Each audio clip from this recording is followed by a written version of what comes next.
ব্রাহ্মণবাড়িয়ায় মধ্য পাইকপাড়া জামে মসজিদের ছাদ ঢালাই কাজের উদ্বোধন। দেখছেন digitalbrahmanbaria.com। আমরা স্বাধীনতা ও উন্নয়নে বিশ্বাসী। ব্রাহ্মণবাড়িয়া পৌর এলাকার ২ নং ওয়ার্ডের মধ্য পাইকপাড়া জামে মসজিদের ছাদ ঢালাই কাজের উদ্বোধন করা হয়েছে। সদর উপজেলা নির্বাহী কর্মকর্তা ইউএনও সিফাত মোহাম্মদ ইশতিয়াক ভূঁইয়া প্রধান অতিথি হিসেবে উপস্থিত থেকে এই নির্মাণ কাজের শুভ উদ্বোধন করেন।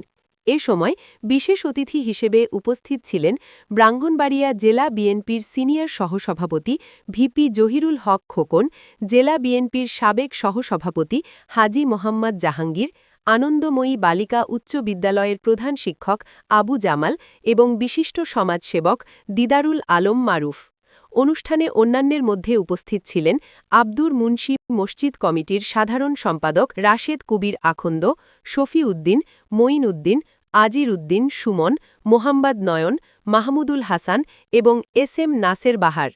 এছাড়া মসজিদ কমিটির সকল সদস্য, স্থানীয় মুসল্লিরা এবং এলাকার গণ্যমান্য ব্যক্তিবর্গ এ সময় উপস্থিত ছিলেন।